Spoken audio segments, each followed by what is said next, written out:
Buliri ddala yonna mukwano gwange gy'oli gy'osinzira okulabika nti otulaba ekiro kyonna ku luno olwaleero mukwano ku nnyongero okulabika nti nkwaniriza ku Salaamu TV dakika ziri 10 eziyise ku ssaawa 2 ez'ekiro kyonnaku olwaleero lunaku lwa Monday ekiramuso kifuna okuva eno gye ndi. Salaamu alaikum warahmatullahi wabarakatu ye puroguramu ag'omunda yenze Ssonko Musa okugiteekateeka wamu n'okwongera okulabika nti mukwano gwange njikwanjulira twongere okuba nga tutambula ffenna yonna gy'oli gy'osinzira okulabika nti otumbudde oba otulabira abali ewaka nga mutulabira ku Afro Mobile ku GoTV Star Times from Air webali nnyo balidde ddala mukwano gwange okubanga kwoli weekend simanyi bwe yatambudde ababadde mu mikolo egy'enjawulo mwabadde mu kwanjula mwabadde mu mbaga ababadde mu dduwa ez'enjawulo ababadde mu aluwahi ababadde yonna gye basobodde okulabika nti mukwano gwange wabadde buwanguzi bwa njawulo bwasobodde okulabika nti Katonda bw'atyo bwe yawandiika nti weekend eno ojja kwongera okulabika nti otuuka ku byannaggwano ebbanga ly'onaamala ng'ogumiikiriza. So twebaza Katonda olw'obuwanguzi obwakusobozeseza mukwano gwange okulabika nti oyina kyosobodde okulabika ng'otuuseeko so nga atera mu ngeri emu nnyolera wamu nammwe abafunye okusoomoozebwa waviiriddwako taata waviiriddwako maama waviiriddwako omuntu wo twaviiremu Mukama Katonda ate era naffe gye tujja okudda abo be tutaddeyo ekituufu kiri nti batusooseeyo busoosi naye akadde konna naffe tujja kugenda naye ffe abasigadde kitegeeza kwongera kweteekateeka be twatadde mu kabuli tebakyalina mukisa mulala gwonna kwetondera Katonda nakwongera okulabika nti batereeza n'okwongera ku mirimu gyabwe okwongera okulabika nti gibeera mingi. Kkiriza mukwano gwange nsobole okulabika nti nkwanirizaako ekyo kyonnaku olwaleero ate twongere okuba nga otambula ffenna ennaku z'omwezi 12 omwezi ogw'e12 2022 okategeddeako nnaku z'omwezi 12 omwezi ogw'e12 2022 njagala tugende mu kyafa ekyonnaku olwaleero tutegeere ddala kiki ekyaliwo leero mu ggwanga erya Kenya gye nkutute mukwano gwange. Leero lunaku lukulu munda mu ggwanga erya Kenya leero lwe baafuna obwetwaze gavumenti y'eggwanga erya Kenya oba eggwanga erya Kenya litulaba leero lwe lunaku lwe lwasobola okulabika nti mukwano gwange lifunira ddala obwetwaze gye njagala okwongera okulabika nti mukwano gwange tuyingirira ddala twongere okuba nga tutegeera eggwanga lino erya Kenya 1963 Uganda ffe twali tumaze okulabika nti tufunye obwetwaze n'eggwanga erya Tanzania then Kenya yasobola okulabika nti mukwano gwange ejja mu nzige eyinza okubanga nnene. Kenya gyetwongedde okulabika nti mukwano gwange tutunuulidde olunaku olwaleero naddala okulabika nti tutunuulira ebyafaayo by'eggwanga erya Kenya efuna eta mukwano gwange obwetwaze. Eggwanga eryo erya Kenya lifuna obwetwaze mu mwaka gwa 1963. Eggwanga eryo abasajja abamanyiddwa nga Abangereza lyaliko amawanga g'amafuzi b'amatwale Omungereza eggwanga erya Kenya si bwe yalifugira ddala okwongera okulabika nti mukwano gwange naye ajjamu byonna byasinga okulabika nti yeetaaga nga bw'olaba wano waffe e Uganda nti Abangereza baali bafuzeeko ko wano so n'eggwanga eryo erya Kenya lyolaba Omungereza mukwano gwange yali alifuzeeko ko era aligwa mu luse lw'amawanga agaaliko amatwale ga Bungereza era n'abakyala wa Bungereza Mungu gwe yajjulula okufuuka n'abakyala wa Bungereza ekitiibwa ekyo ekyokubeera n'abakyala wa Bungereza yali aze munda mu ggwanga lya Kenya eryo okwongera okulabika nti aliko mu holiday laba ekitiibwa bwe kyongera okulabika nga kimugwako nkijja gyali nti n'abakyala wa Bungereza olwoyo bwe yali amaze okulabika nti addidde mu bigere so n'abakyala wa Bungereza Queen Elizabeth yali ali munda mu ggwanga eryo erya Kenya. Naye twongera okuba nga tutunuulira Kenya African National Union giyite KANU etandika okwongera okulabika nti mukwano gwange ebagibwawo. Kenya yali eyina epati emu ey'ebyobufuzi ekibiina kimu eky'ebyobufuzi one party state gye baali balina eya Kenya African National Union giyite KANU bagitandika mu myaka giri egyasookera ddala 1963 paka gyoli abalamu wano ku 1978 eyasookera ddala okubeera prime minister w'eggwanga erya Kenya oba katumuyite president w'eggwanga erya Kenya yali Jomo Kenyatta. Jomo Kenyatta oyo gwolaba ayambadde enkofiira essaawa nobutuukidde nga mugenzi ye yasookera ddala okubeera pulezidenti w'eggwanga lino erya Kenya. Kenya nene okusinga Uganda. Kenya mu buvanjuba bwayo ery'eggwanga erya Somalia, mu mambuka g'eggwanga erya Kenya ery'eggwanga erya Ethiopia, mu maserengeta g'eggwanga erya Kenya naddala mu bugwanjuba ery'eggwanga erya Tanzania, mu bugwanjuba bw'eggwanga erya Kenya ery'eggwanga erya Uganda. So nga ate mu mambuka gw'obugwanjuba bw'eggwanga erya Kenya ery'eggwanga erya Southern Sudan. Kenya ni gye twongedde okulabika nti mukwano gwange tutunuulidde. Kenya ggwanga ddene nnyo nnyini ddala birina obukadde bw'abantu 55. Kenya erina obukadde bw'abantu 55 we twogerera kati. Kenya eno etudde ku square kilometers emitwalo 58 mu 3 1967. Olulimi olusinga okwogerebwa munda mu ggwanga erya Kenya lulimi Luswahili n'olulimi Oluzungu. Abasingayo mu region bamanyiddwa nga bakristaayo. Christianity yesingayo munda mu ggwanga lino erya Kenya. Kenya Katonda bwakuwa obuwangazi oba bwawa obuwangazi eri abaami, omwami awangaala emyaka 64 so nga ate abakyala bawangaala emyaka 69 munda mu ggwanga lino erya Kenya. Kenya mu mwaka gwa 1895 Abangereza nga bongedde okulabika nti mukwano gwange bagimaamidde British East African nga weeryawo bwetu abasajja bamanyiddwa nga Abangereza nga bagimaamidde paka bano batandika okulabika nti beerwanako ne bagaa nti twagala okwongera okulabika nga tufoomingibwa naffe tubeere eggwanga erisobola okulabika nti mukwano gwange eryetwala. Gaali mafuzi g'amatwale Abangereza nga be balimaamidde paka mu mwaka gwa 1920 Gavana bw'atandika okwongera okulabika nga atunuulidde agamba nti gavana wa Bungereza agamba nti oke kale kiki no bonnansi b'eggwanga erya Kenya mulimu abavumbye abasobola oga nti tusobola okutwala eggwanga lyaffe mu maaso. Era ogenda okukakkana tutuuka mu mwaka gwa 1944 Kenya African Union etandika okulabika nti efoomingibwawo kampeyini ejja Kenya esobole okulabika nti efuna obwetwaze. Laba bafuna obwetwaze leero ng'ennaku z'omwezi 12 omwezi ogw'e12 1963 Kenya negamba akatusobole okulabika nti tujja. Waliwo ebintu bye twagala okwongera okuba nga tutunula ku ggwanga lino erya Kenya. Kenya eyo gy'olaba okujaganya ku lunaku lwali kubongedde okulabika nti batuuseewo ebintu 5 bino mu ggwanga erya Kenya byanjawulo bifuula Kenya okuba ey'enjawulo. Kenya erina national parks ne reserves 50 national parks. Era kyobulaba nti ku ssemazenga wa Africa Kenya mu East Africa Kenya efuna nnyo abalambuzi bangi okusinga ku mawanga amalala. National game parks balina 50, balina Great Rift Valley ezafoomingibwa ne ziteekebwawo emyaka nga 25 emabega. Bannansi b'eggwanga erya Kenya bafunamu akasente. Kenya egyolaba eyogerebwamu ennimi 60 languages ezoogerebwa munda mu ggwanga erya Kenya. Wano Uganda simanyi batwogerebwamu ennimi mmeka naye Kenya balina ennimi ezoogerebwa bannansi ze boogera ennimi 60 mu ggwanga erya Kenya. Kenya egyo tutunulidde olunaku olwali kulabika nti efunye obwetwaze. Kenya yewaavu omukyala yasooka okufuna ekitiibwa ekya Nobel Peace Prize munda mu ggwanga erya Kenya. Mukyala yali munnansi wa ggwanga lya Kenya. Ekitiibwa ekyo kiweebwa omukyala alwaniridde eddembe ly'obuntu. Ekitiibwa ekyo ne bakimuwa. Kyasookera kubeera munda mu ggwanga lya Kenya ne kiweebwa omukyala munnansi w'eggwanga erya Kenya. Kenya gy'osajja okusanga olusozi olumanyiddwa nga Mountain Kenya. Mountain Kenya lwe lusozi osinga okuba olwokubiri mu buwanvu mu ssemazinga wa Africa erigwe mulungi atulaba. Ku nsozi tulina mu Africa Kenya erina olusozi olumanyiddwa nga Mountain Kenya lukwata kyakubiri mu nsozi esinga okuba nga mpanvu erigwe mulungi atulaba wano ku Salamu TV. Kenya limu ku mawanga agasinga okulabika nti galimuko ebisolo. Wano mu East African balina ebisolo biyitirivu naddala empologoma. Balina nnyo empologoma munda mu ggwanga lino erya Kenya erigwe mulungi atulaba wano ku Salamu TV. Kenya esobodde okulabika nti efugiddwako ku bakulembeze gye tutunuulidde olunaku olwaleero naddala mu katundu kano aka bweruti bwe lwali. Kenya eyo gy'olaba yasooka okufugibwa n'abakyala wa Bungereza. Bwe tugamba abamu ku bakulembeze abazze bafuga eggwanga lino erya Kenya n'abakyala wa Bungereza nga ssemateeka wa Bungereza yali afuga eggwanga lino n'abakyala owookubiri yasookera ddala okulabika nti afuga eggwanga lino erya Kenya. Kenya nga tennaba kulabika nti efuuka Kenya nga bwe tugiraba olunaku luno olwaleero. Kenya esobodde okulabika nti ekulembeddwamu bapulezidenti 5 bukyanga bafuna obwetwaze okuva 1963 paka olituukidde olunaku luno olwaleero. Yasookera ddala okubeera pulezidenti w'eggwanga erya Kenya Jomo Kenyatta, taata wa Uhuru Muigai Kenyatta. Yoyo gwolaba ateeka omukono wakati mu kwongera okulabika nti ddala kituufu Kenya kati yeetwala. Yoyo taata wa Uhuru Muigai Kenyatta Jomo Kenyatta atandika okufuga eggwanga lino erya Kenya 1964 paka 1978. Oyo nno bw'avaako ne kuddako Daniel Arap Moi. Daniel Arap Moi ajja okufuuka president ow'eggwanga erya Kenya ng'adda mu bigere bya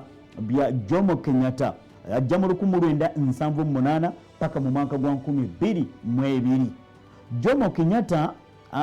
Daniel Arap Moi bwamaliza okubeera pulezidenti w'eggwanga erya Kenya ne zireeta Moi Kibaki n'afuga okuva mu mwaka gwa 2002 paka mu mwaka gwa 2013 then ne zireeta Uhuru Muigai Kenyatta eyabadde pulezidenti w'eggwanga erya Kenya yafuga okuva mu mwaka gwa 2013 paka mu mwaka gwa 2022 njogera bino gwo ondaba ku Salamu TV eggwanga erya Kenya kali lifugibwa omusajja mukulu amanyiddwa nga William Ruto ye pulezidenti w'eggwanga erya Kenya owokutaano bukyanga mukwano gwange bafuna obwetwaze ono nno nga yatandise okubeera pulezidenti mu mwaka guno gwennyini gwe tulimu ogwa 2022 alina emyaka 55 egy'obukulu eri gwe mulungi atwala ku Salamu TV Kenya bwetu yakafugibwa abakulembeze 5 Uganda twakafugibwa abakulembeze 9 bukyanga tufuna obwetwaze Kenya bwetu bwesobodde okulabika nti mukwano gwange ekitwala limu ku mawanga mu East Africa agasinga okulabika nti ebyobusuubuzi bitambulira ddala bulungi okusinga ku mawanga amalala ekibuga ekikulu ky'eggwanga erya Kenya kiyitibwa Nairobi lwaddenga ne Mombasa gyeri olw'ensonga nti ebyamuguzi bingi ebisinga okulabika nti mukwano gwange bweggukirawo njagala kulabika nti nkujja yeeyo munda mu ggwanga erya Kenya artist sofa osobodde okulabika ng'otegedde bongedde okulabika nti basajja kudde basobodde okulaba basajja kudde baafuna obwetwaze ng'ennaku z'omwezi 12 omwezi ogwe12 1963 bwe lutyo bwe waali munda mu ggwanga erya Kenya kkiriza nsobole okulabika nti nkujja yeeyo twongere okulabika ng'ate mukwano gwange tugaziwa abakulembeze ba Africa abasinga obungi tebali mu mawanga gaabwe abakulembeze ba Africa baali mu bugenyi munda mu ggwanga erya America Washington DC District of Columbia abakulembeze ba Ssemazinga wa Africa balina summit gye basobodde okulabika nti mukwano gwange bagenzeemu wakati mu kwongera okulabika nti basinkana pulezidenti w'eggwanga erya America pulezidenti w'eggwanga erya America yayise abakulembeze ba Africa okubaako ensonga ez'enjawulo ze basobola okwongera okulabika nti mukwano gwange boogerezeganya era abamu ku bakulembeze ba Ssemazinga wa Africa abasobodde okulabika nti mukwano gwange bagenzeeyo munda mu ggwanga lino erya America kwe kuli abakulembera Ssemazinga wa Africa ono wakati mu kwongera okulabika nti babaako ensonga ezikwatagana ku Ssemazinga wa Africa ono summit eno eri mu Washington DC District of Columbia ggwanga lya America abakulembeze ba Africa era balina obugenyi bwa nnaku 3 kwekuli omukulembeze waffe wa Uganda General Yoweri Kaguta Museveni yavudde wano n'agenda mu weekend n'asobola okulabika nti agenda munda mu ggwanga erya America asobole okusinkana abakulembeze banne naddala aba Africa basinkane Joe Biden pulezidenti w'eggwanga lya America babeeko ensonga ez'omunda ze basobola okulabika nti mukwano gwange boogerezeganya awo yabadde ava ku kisaawe ekyaffe ne Kampala Uganda mu weekend ndowooza lwali lunaku lwa mukaaga lwali ndowooza lwa mukaaga n'afuluma eggwanga asobole okulabika nti ayolekera munda mu ggwanga erya America Washington DC abakulembeze ba Africa abawirira ddala 49 abakulembeze ba Africa 49 be bagenze munda mu ggwanga lino erya America okwongera okulabika nti mukwano gwange babaako ensonga ez'enjawulo kitegeeza nti abakulembeze baba bagenze kusakira mawanga gaabwe era owaffe wa Uganda John Yoweri Kaguta Museveni ajali okwongera okulabika nti mukwano gwange babaako ensonga ez'omunda ze basobola okulabika nti boogerezeganya ng'oggyeko nti kabayita Joe Biden nti abasinkanye basobola okulabika nti boogerezeganya naye nga bo bapulezidenti ba Africa nagwo guba mukisa gw'amaanyi okwongera okulabika nti ddala kituufu basinkanye ne babaako ensonga ezimu oba endala ze basobola okulabika nti mukwano gwange boogerezeganya wabula eri amawanga agatasobodde okulabika nti gakiikirirwa oba gagendayo naddala okuli eggwanga erya Mali eggwanga lya Guinea eggwanga lya Sudan eggwanga lya Burkina Faso amawanga ago bagawera baga nti musooke okulabika nti mulindako naddala amawanga gana ga Africa nino gaga nti wali bitannaba kulabika nti biterera bulungi so abakulembeze ba Africa 49 be basobodde okulabika nti mukwano gwange ate omukulembeze bwaffe bwe yavudde mu ggwanga erya America yatuuseko munda mu ggwanga erya Bungereza yatuuseko mu Bungereza okwongera okulabika nti ayogerezeganyako koko ne bannayuganda abali mu ggwanga erya Bungereza w'omulabira yabadde atuuse mu Bungereza okwongera okulabika nti ayogerezeganya nabo then asobole okulabika nti ayolekera butereevu bulambalamba nnaku 3 ng'ali munda mu ggwanga erya America wakati mu kutuula okubaako ensonga ez'omunda ze basobola okulabika nti boogerezeganya abakulembeze b'amawanga ag'enjawulo babadde batuuse mu ggwanga erya America olengera ennyonyi eyo abakulembeze bavaamu nalabye omukulembeze w'eggwanga erya South Africa omukulembeze w'eggwanga erya Nigeria bakulembeze bangi nalabye prime minister w'eggwanga erya Ethiopia Abiy Ahmed n'abakulembeze abalala tulindirira tulabe kinayongera okulabika nti kiveeyo wabula kino nakyo kitegeere nti ku mulundi guno America yeeyise abakulembeze bagende mu Washington DC gwanga lya America gye buvuddeko musajja mukulu Vladimir Putin yabayita omwaka oguwedde emyaka ng'ebiri emabega nga tetunagenda mu COVID yabayita Vladimir Putin basobola okwogerezeganya era Putin n'abatwalako ne mu military hardware ewali ebyokulwanyisa ne babaako basobola okulabika nti bajjayo buli omu n'atandika okweramuza owa Rwanda yajjeko ku byuma aga nti kino tujja kyetaaga ng'ono ne bwe bamukuba akaaso n'avuga nti bino babigula abitwalawa ne waffe wa Uganda naye agula bino kakana ngo ebinyonyi zitwagula okuva munda mu ggwanga erya Russia alimu ku mawanga agasinga okutunda ebyokulwanyisa wano ku ssemazinga wa Africa era ng'eggwanga erisinga okufuna ebyokulwanyisa ebingi ggwanga lya Ethiopia n'eggwanga erya Egypt eggwanga lya Egypt n'eggwanga n'eggwanga erya subhanallah erinnya lidduse Djibouti eggwanga erya Djibouti bafuna ebyokulwanyisa okuva munda mu ggwanga erya Russia naffe tulina ebinyonyi zitwagulayo kaawo era oluusi bw'oba ogenda okulaba wali ekkololo ennyonyi zeewuuba noga nti twazikoledde waffe nti tuzigule wa musajja mu Russia so nga ate ne musajja amanyiddwa nga Paul Kagame pulezidenti w'eggwanga erya Rwanda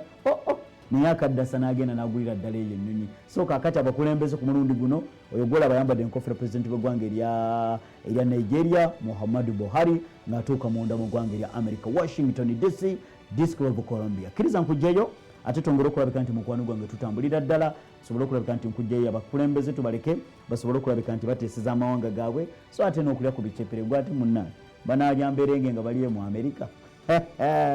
kkiriza tongera okulabika nti mukwano gwange tukisimba kyongera okulabika nga kiroka waliwo munnansi w'eggwanga erya Libya ono kiteeberezebwa okuba ku kusinziira ku America bagamba nti ono ayina ennyonyi y'eggwanga lya Bungereza gye yawanula waggulu enkuyanja n'enkuyanja y'abannansi neefa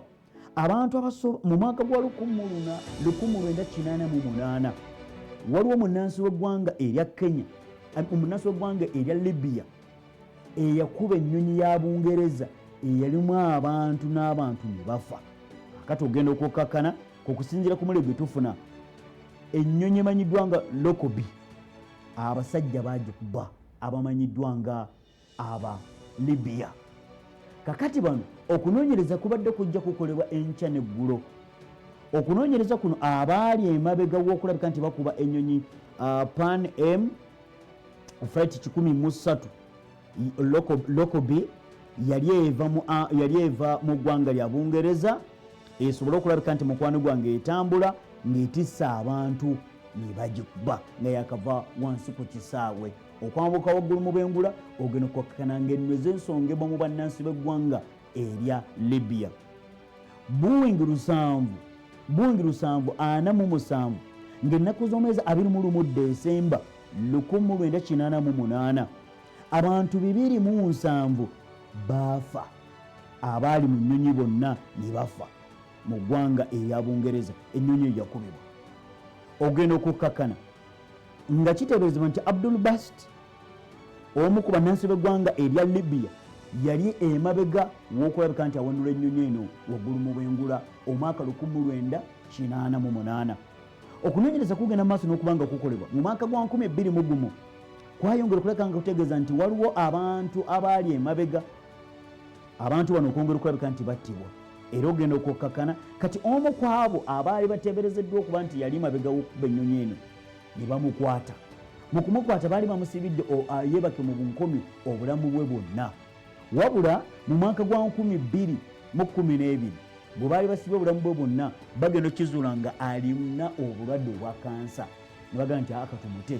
Abdul Basti Ogola ne bamuta kati mu kumuta mu mwaka gwa 2012 n'afa wabula bwafa okunoonyereza kwayingira okulabika nga okukolebwa ng'ennaku z'omwezi mmeka ng'ennaku z'omwezi 21 Desemba 1988 bagamba nti twongere okuba nga tukola okunoonyereza ennyonyi eno yali akambuka waggulu mu bwengula eddakiika minutes 38 eddakiika 38 ng'evudde ku kisaawe eyambuse waggulu ne bagikuba twetaaga okuba nga tutegeera abamu ku abo abaali emabega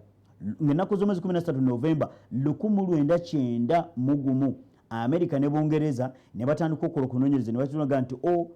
munnansi w'eggwanga erya Libya Abdul Bast ono nga ali ne Almin Khalifan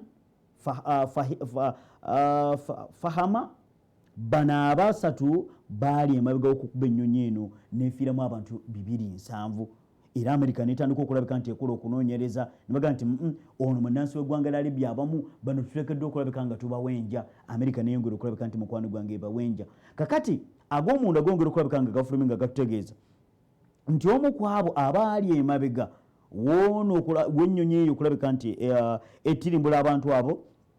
America bamukutte emyaka 2 emabega era atemeza mabega wa mitayimbwa eri abasajja bamanyiddwa nga America ng'ennaku z'omwezi 11 Desemba omwaka guno 2022 kitegeeza nti Abu Agira Muhammad Masudi ono munnansi w'eggwanga lya Libya bamukutte era atemeza mabega wa mitayimbwa y'omu ku abo abakuba ennyonyi emanyiddwa nga Lokobi eyafiiramu abantu 270. Leero ennaku z'omwezi mmeka 12 omwezi ogw'11 omwezi ogw'12 2022 ng'ennaku z'omwezi 11 Desemba 2022 amawulire gafuluma okuva mu ddabo ggwanga lya America ng'egamba nti ono Muhammad Mansud munnansi w'eggwanga lya Libya tumulina era America egenda kumusiba n'okunoonyereza kwayongedde kubanga kwoleka nti ono yali mabega w'ebyo byonna ebyayongera okulabika nti bikolebwa abantu 270 ne bafa abafiira mu nnyonyi eyo nga bo be bagikuba. Kakati mu America egamba nti okunoonyereza kwayo kulaze ono babadde bamusiba dda emyaka 2 emabega amuli bagatuwadde lunaku lwajjo laba nange nga kuwadde lunaku olwaleero bwe gati bugongedde okulabika nti mukwano gwange gafuluma erigwe mulungi atulaba ku Salamu TV. Njagala kulabika nti nkuwummuzaamu oluvannyuma nzije twongere okulabika nti mukwano gwange tutambulira ddala nga tugenda mu bulango bw'abakama bange buno mu kitundu ekyokubiri kyenzija nakyo. Jean Stoltenberg Secretary General w'ekibiina kya NATO agamba tulina okutya essaawa eno amuli agongera okulabika nti gajja singa twongera okulabika nti tusindika ebyokulwanyisa munda mu ggwanga erya Ukraine kigenda kuba kyoleka butere bubalambalamba nti ddala kituufu tuli mu lutalo luno n'omusajja amanyiddwa ng'Omurasha naye tutya okulumba Omurasha ono kubanga tuyinza okutakula watatusiiwa tweseetinze boogera ebyo ng'ebyokulwanyisa ebisinga obungi Omurasha mu Ukraine amaze okufuna ebyokulwanyisa ebiva mu mawanga gano aga NATO. Omusajja amanyiddwa ng'Omurasha naye yeeteeseteese alina ensaba okulula ebyuma ebipya byeyongedde okulabika nti asaba okuludde. Dimitri Medvedev agamba nti kale muteekateeka naffe tuteekateeka. Nkuwummuza mu nzije bano bateekateeka ki nzijaawo.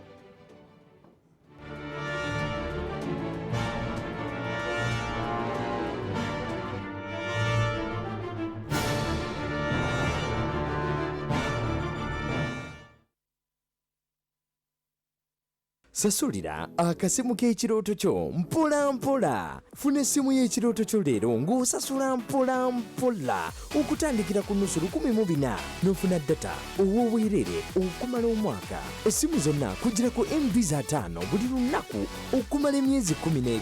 Osasulira omwaka gumu. Ziri mu maduuka ga MTN n'aga M-Kopa. MTN, everywhere you go.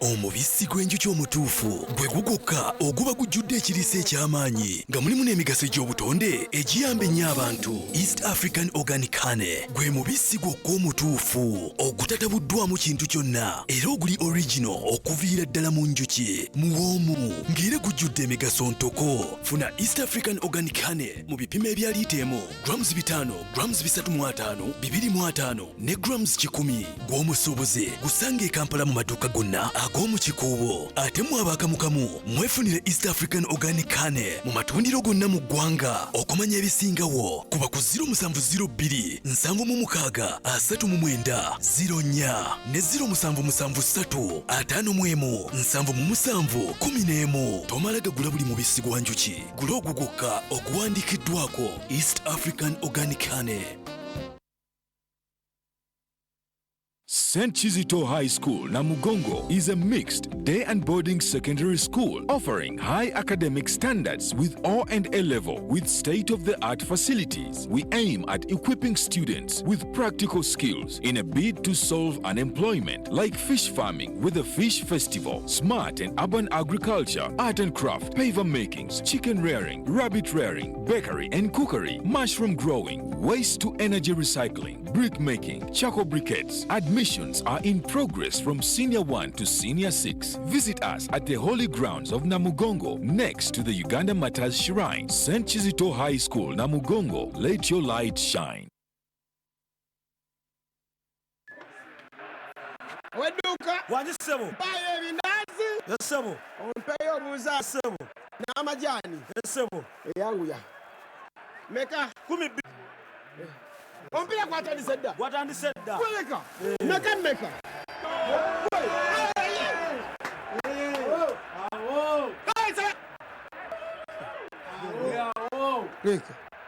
ndayo kyendebone gwe ssebo kale wabula otama n'akakutumidde ono ye butto bwe buno obunzaali obwedda bwe nkutumye mpeni twenge wabula ontamira ddala ggwe.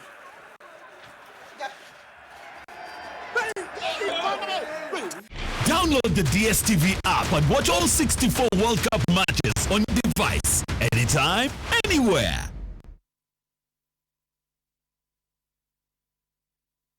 Tukyayongera okutuukiriza bitweyama anti wulira Salam Community Barazas eno enteekateeka gye twakusuubiza era etuuse mu kitundu kyo kati ogenda kukuka mu nkulaakulana ebyenfuna okuzzaamu essuubi oyongere amaanyi mu by'okola saako okutegeera eddiini yo. Salam Community Barazas yakubeera mu bitundu ebyenjawulo nga Iganga, Mbale, Kabalole, Mbalala ne Kampala buli lwa Ssande olusembayo mu mwezi era nga naawe wali gy'oli oli wakujootabulira ku Salamu TV butereevu jangu ofune ekyenjawulo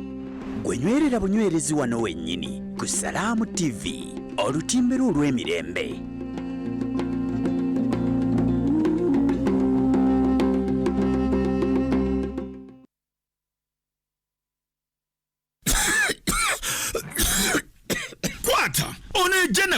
Jenakof kyekyokudamu kyo eri ekifuba kyonna mulungi taleeta kantolooze ng'ate Jenafulu ayamba ku nnyindo ezizibikidde amaaso agasiiwa ne allergies. Jenamus agoba ensiri ate mulungi ku lususu. Jenamol antimalario ataasa famire ye yonna omusujja ate n'awaga abasirikale b'omu mubiri. Jenacid ayamba ku peptic ulcers n'olubuto oluluma. Jena Herbals tukukolera ne Covidex eyeegulidde erinnya mu kulwanyisa allergies omuli ebifuba obulago obusiiwa wamu ne tonsillitis. Eddagala lyaffe lisangibwa mu pharmacies ne drug shops zonna mu Uganda. Jena Herbal Products.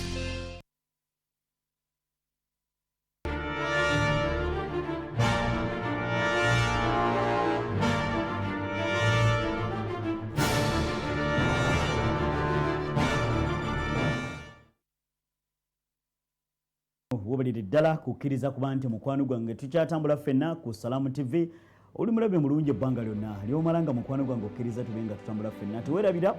ng'ennaku z'omwezi 18 omwezi guno gwennyini gwe tulimu gwa December. Salamu Community Baraza, Salamu Community Baraza ku mulundi guno leero tuba tutera okufulumamu wuuyo Mbalala, wuuyo Mbale, wuuyo Hoima, wuuyo wa then ku mulundi guno tuli mu kibuga Kampala ng'ennaku z'omwezi 18 wano ewambogu wano ku masujidi mbogo wano masujidi mbogo e Kawempe mukwano gwennaku z'omwezi 18 jangu tubeere ffenna obeeka eddiini yo gy'osobola okukaka by'omumanya ku ddiini yo bamaseeka nga bo bamanye tubalina tubateekateeka mukwano gwange so jangu tusobole okulabika nga tubeera ffenna Salamu Community Baraza ku mulundi guno tuli wano masujidi mbogo e Kawempe ng'ennaku z'omwezi 18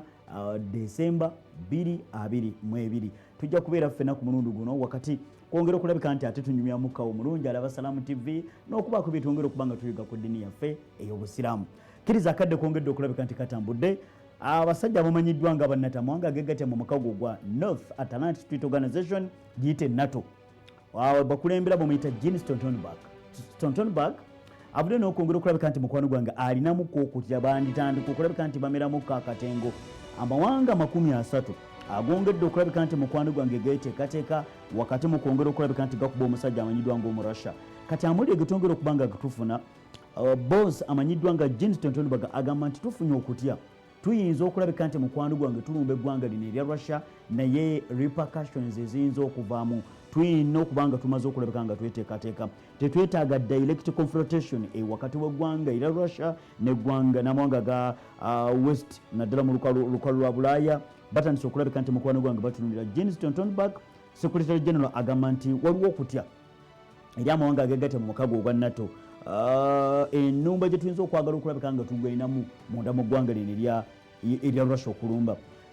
wakakuba obukuubagano buno obuliwo wakati wa Russia ne Ukraine amawanga gano gongedde okulabika nti gavujjiridde ebyokulwanyisa eri omusajja amanyiddwa ng'omu Ukraine era nga Zelensky ebyokulwanyisa mukwano gwange asobodde okulabika nti abifunira ddala bulungi nabwe kityo NATO egamba ku kusinziira ku Jens Stoltenberg agamba nti bwe tutandika okuba nga tugezaako okwewala okutandika new global conflict naddala munda mu ggwanga erya Ukraine tulina okutya nti mu lutalo luno olugenda mu maaso munda mu ggwanga erya Ukraine luyinza ate okubalukamu ekizito ekiyinza okwongera okuzaalira maka ebyazaalira ku nseko eri amawanga ageegate mu mukago ogwa NATO. Jens Stoltenberg agamba nti ebintu singa bimala n'ebigenda bubi singa ebintu bimala n'ebigenda bubi then kakati awo kiba kitegeeza nti buli kimu kyonna kiba kigenze bubi. Tuteekeddwa okubeera calculative nnyo, tuteekeddwa okubeera abeegenderezi nnyo n'okubala. Nabwe kityo NATO eteekeddwa okwongera okulabika nga etunuulira n'okwewala amawanga ga lukalu lwa Bulaaya okuyingira mu kye tuyinza obutasobola. Bwe tugamba nti tutandika okulabika nti tuyingira mu lutalo luno munda mu ggwanga erya Ukraine tuteekeddwa okubeera abeegendereza.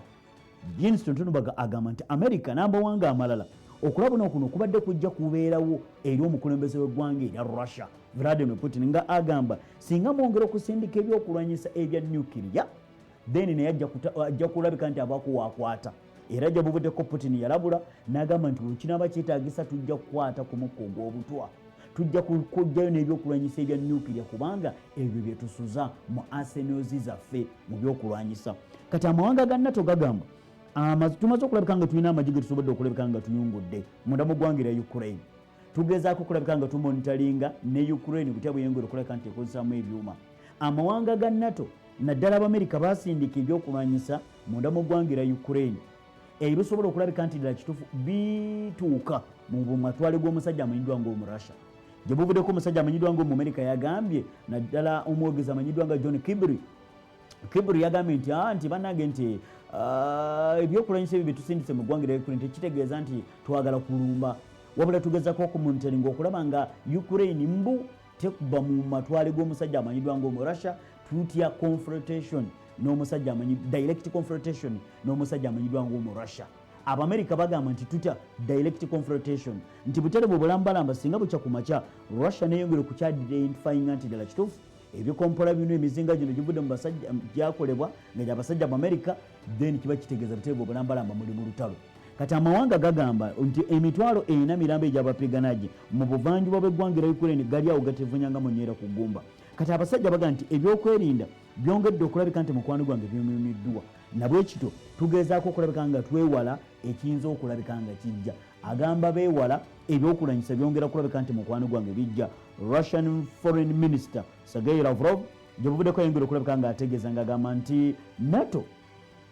already directly muli mu lutalo luno mwalwenyigiramu dda. Mubadde mutweninga bapiganajje b'eggwanga erya Ukraine,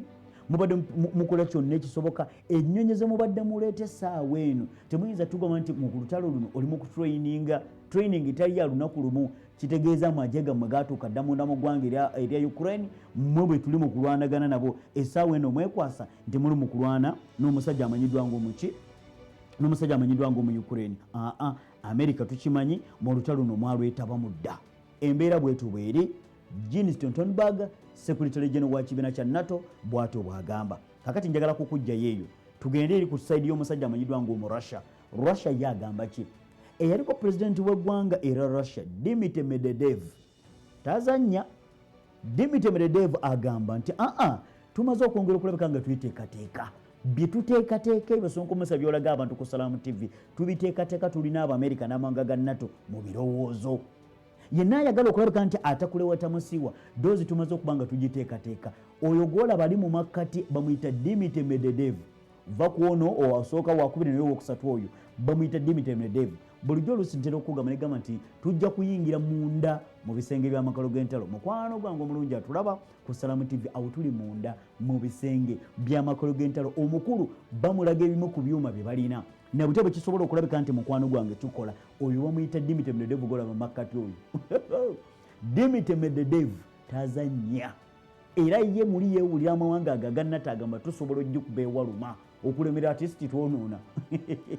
Dmitry Medvedev agamba nti Russia eyongedde okuincreasinga eyongedde okwongera ebyokulwanyisa mu production yabwe nga biri secretive. Agamba nti ebimu ku byokulwanyisa bitongedde okulabika nti tufulumiza ddala kituufu biri sophisticated, si byangu kwongera kulabika nti mukwano gwange ojja kubiraba n'amaaso go. Era agamba nti twongedde okuproducinga sophisticated weapon naddala mu byamagye okutunuulira amawanga gano agaalukalu lwa Bulaaya n'amawanga agegete mu mukago ogwa NATO abayinza okwongera okulabika nti mukwano gwange baagala okulabika nti batukolako ejjoogo. Nabwe kityo okulwanagana kuno okugenda maaso n'okubanga kukolewa munda mu ggwanga lya Ukraine kirabika nti kulimu ku Abacuba abongedde okulabika nti mukwano gwange beetabye mu lutalo luno. Nabwe kityo kati twagala okubalaga nti tulina ebimu ku byuma bye tusobodde okulabika nti mukwano gwange tusabuukuludde. Dimitri Medvedev agamba nti twongedde okulabika nga tutunuulidde ebyokwerinda byaffe nga Russia tutunudde tutya wamma ddala kituufu ng'abaana tuteekeddwa okuba nga tweyongera okubaako ebyomunda byetwongera okulabika nga tusabuukulula. Medvedev agamba nti bwe tutunuulira kati embeera bweyongera okulabika nga etambula. Ono Dimitri Medvedev y'omu ku chairman wa Security Council ey'eggwanga erya Russia. Chairman wa Security Council y'eggwanga erya Russia aga nti tuli beeteefuteefu nnyo kyonna kyonna ekiyinza okwongera okulabika nga kyetaagisibwa. Nabwe kityo twongedde okugaziyaamu n'okufulumya ebyuma ebisobola okulabika nga bituyambako okukola kye tuyita self defense. Singa wabawo yenna omutamanya ngamba ayinza okwongera okulabika nti mukwano gwange alumba. Awo nno baabadde bamulambuza lunaku lwabadde lwakutaano amawulire gayongedde okulabika nti gavumenti America eyongedde okusindika ebyokulwanyisa mu ggwanga erya Ukraine. Ko ye ntoke kale ne bamuyita muga nti mukama wange jangu tukusabuukulire ebimu ku ebyo byetwongedde okulabika nti tufunye. Omwogezi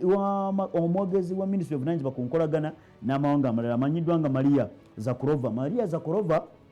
yavayo nayongera okulabika nga ategeeza ng'agamba nti ddala kituufu ebyokwerinda byaffe naffe kati tuliweewo. Amawanga agalala gonna muyinza okulabika ne mujje ne muzannyira ku red line. Amawanga kati gali ku kuzannyira ku red line wennyini. Kakati mujja kulabika nti azozimu ku zitanka Russia zetandise okwongera okulabika nti mukwano gwange ganti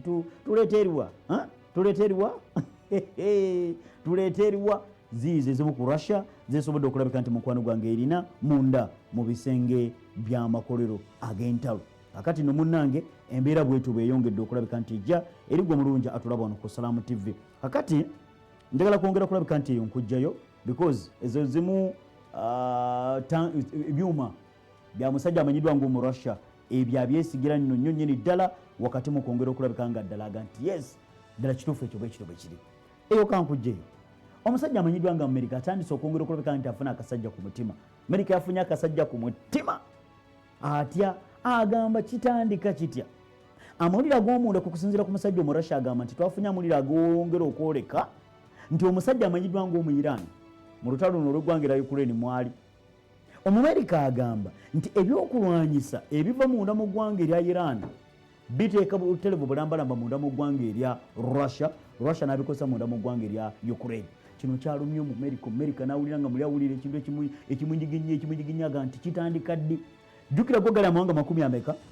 gasindika ebyokulwanyisa Omujamani n'aleeta Omujapani n'aleeta Omumerika n'aleeta Omungereza n'aleeta Omufalansa byonna biri munda mu ggwanga erya Ukraine. Naye Iran olw'okuba yeevuddeyo nti eri ku ludda lw'omusajja amanyiddwa ng'omu Russia kati America era atandika okulabula eri omusajja amanyiddwa ng'omuki Omuyiraani emugamba nti ebyokulwanyisa bino. Jjukira mu kulwanagana kuno okugenda mu maaso munda mu ggwanga erya Ukraine omusajja amanyiddwa ng'omu Russia alina drones ze yakozesa. Ukraine ega nti bannange zino drone tetuzirabangako, ezo drone ezo Ssonko z'olaga abantu tetuzirabangako nti drone yeyo nga tetambula yokangeri ogisibako kw'omuzinga teguzibirwa kkubo. Oyo pulezidenti w'eggwanga erya Iran mbu balina omukwano gwe bayongera okulabika nti bagwamu n'omusajja amanyiddwa ng'omu Russia. Tukira nti Putin yakyalako munda mu ggwanga erya Iran n'asinkana supreme leader Ayatollah Said Ali Khamenei ow'eggwanga erya Iran ne babako bwe boogerezeganya drones ezo ne bazifuna. Ebyokulwanyisa ebyo ne babifuna kati biruma Omumerika. Negamba mu Iran kati baliwo bannaggagga b'eggwanga erya Iran ababadde balina business munda mu ggwanga erya Australia babataddeko envumbo. Mulwaki Iran muvayo mutya ne muwagira omusajja amanyiddwa ng'omu Russia. Omu-Iran ye yekka eggwanga erimu okuvayo okuwagira omusajja omu Russia kiruma Omumerika. Omumerika yongera okuteeka envumbo ziyite nati eri omusajja amanyiddwa ng'omu Russia. eri omusajja amanyiddwa ng'omuyirani kati omuyirani naye agamba nti bwekibanga bwe kityo ezo ennyonyi tugenda kuziguza omusajja amanyiddwa ng'omurussia agenda kuba ennyabula ennyaanya emizinga tugenda juguza omusajja amanyiddwa ng'omurussia agenda ayongera okulabika nti afutiza drones tugenda ziguza omusajja amanyiddwa ng'omurussia ayongera okulabika nti akuba kati waliwo ebbuguma eriri awo amawanga gano abiri buli omu akubamu munne ebituli omusajja omumerika agamba otandika otya kasita Iran yasobodde okulabika nti yasindisa ebyokulwanyisa munda mu ggwanga era Russia nekibeera kikakafu buterevu bulambalamba akkiriza yagalagaana n'omusajja amanyiddwa ng'omuyisirayiri naye agenda kulabika nti atwalayo ebyuma bye yali agamba mbu tetubirina mu fakitole olutalo lw'eggwanga erya Ukraine mukwano gwange lukyali amawanga kaakati buli omu atandika kulabika nti asomboola ebyokulwanyisa okkirize nkugjeyo because akadde kantwala ntatinda ate nga njagala kutwala munda mu ggwanga lya Afghanistan amule gafulumye nga si malungi mu ggwanga lya Afghanistan waliwo bomu ekubye hotel emu naddala mu maserengeta g'eggwanga lya Afghanistan abantu abasoba mu 10 bafudde munda mu ggwanga lya Afghanistan okubatuka kuno kulumbidde ddala hotel emu esobodde okulabika nti munnange ekubiddwa era ebitongole ebyokwerinda munda mu ggwanga lya Afghanistan bakyayongera okulabika nti bakola bwezingire butasamu oyo wakati mu kwongera okulabika nti bazuula tekinnategerekeka baani ababadde emabega w'obulumbaganyi buno obadde ongedde okulabika nti bukoleddwa Zabihullah Mujahidi ye mwogezi wa gavumenti y'eggwanga erya Afghanistan abudde nayongera okulabika nga ategeeza agamba nti ddala kituufu gavumenti y'abataliban ekakasizza embeera yongedde okulabika nga titambula bulungi hotel emu ekubiddwa munda mu ggwanga lino erya Afghanistan era kakati enteekateeka zongera okulabika nga zikolebwa okwongera okulabika nti bazuula baani ababadde emabega w'obulumbaganyi obukoleddwa hoteri ekubiddwa mu mambuka g'obugwanjuba bw'ekibuga ekimanyiddwa nga Kabul munda mu ggwanga lya Afghanistan embeera bwetu bweri embeera si nnungi eyongera kulabika nti yeenooneka enkya neggulo munda mu ggwanga lino ebifaananyi byongedde okulaba nga byolekeddwa bomu yekubye ekizimbe ekyo kyonna nekyongera okulabika nga kimulukuka nekigwa bategeezeza nti abantu abadde basinga okuwangalira mu kitundu ekyo oba hoteri ekubiddwa bannansi baggwanga lya China bannansi baggwanga lya China bebadde bawangalira mu kitundu ekyo wabula getufuna terina omwafudde tulina omwafudde wabula abagendedde ku bisago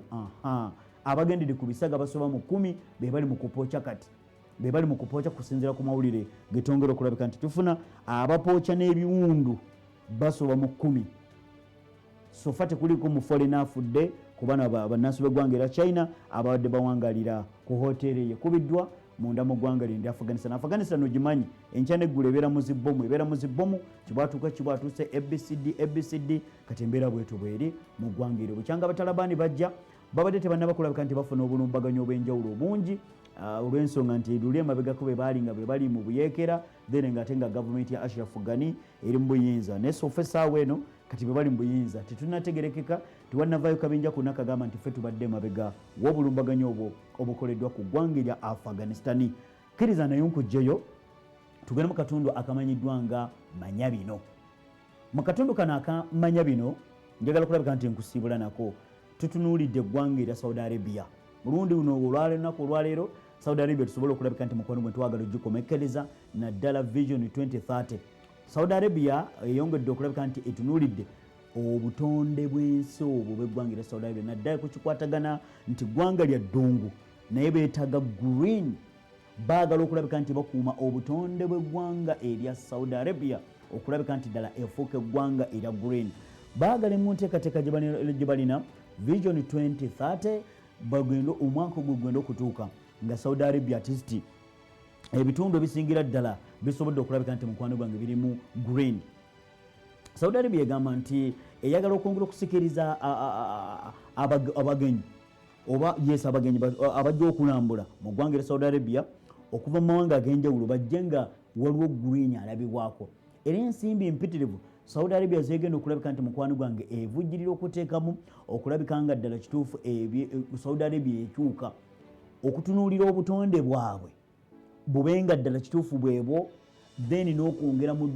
ebitundu ebimu ebyeddungu okulabika nti artist green babeera bamulina. Saudi Arabia negamba nti twongedde okulaga nti tukitunuulidde okwongera okwagazisa amawanga amalala okwongera okulabika nga tukola kyonna ekisoboka okukuuma obutonde obw'eggwanga lino erya Saudi Arabia era nabwe kityo Vision 2030 Saudi Arabia egamba nti twetaaga okwongera okulabika nga green mungi nnyo nnyini ddala okulima gozi zaabwe bagamba nti goal emu gye tulina 223 twetaaga green abe nga ayongedde okufumbekera munda mu ggwanga lino erya Saudi Arabia mu bwakabaka bwa Saudi Arabia environment ebe nga ddala kituufu yeeyagaza ggwanga lino erimu abatera okugendayo mu umura mu hijja weewuunya nti ggwanga liri mu ddungu naye fruits teziggwayo kati Saudi Arabia egamba nti fruits zino eyagala okwongera okulabika nti mukwano gwange eziteekamu amaanyi mu kuzisimba n'amawanga gonna galabire ku ggwanga eryo era Saudi Arabia era mukwano gwange gwe mulungi atulaba ebyenteekateeka z'olaba egamba nti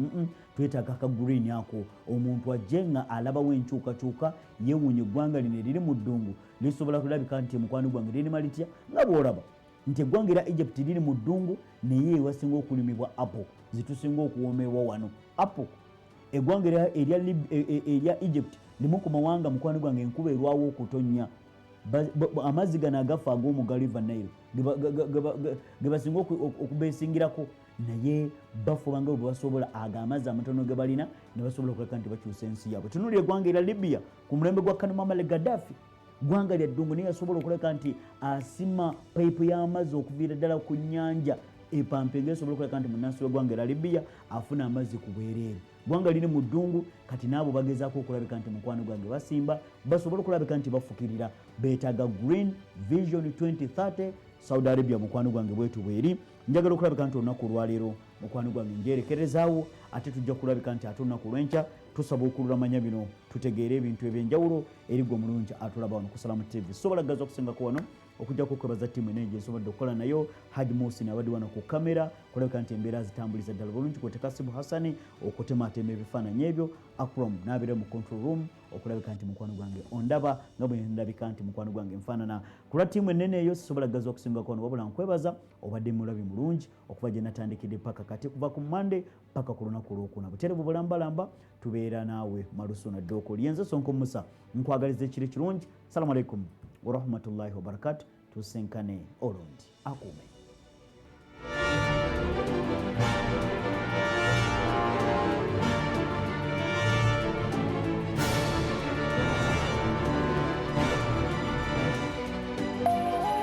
eno ye Salamu TV.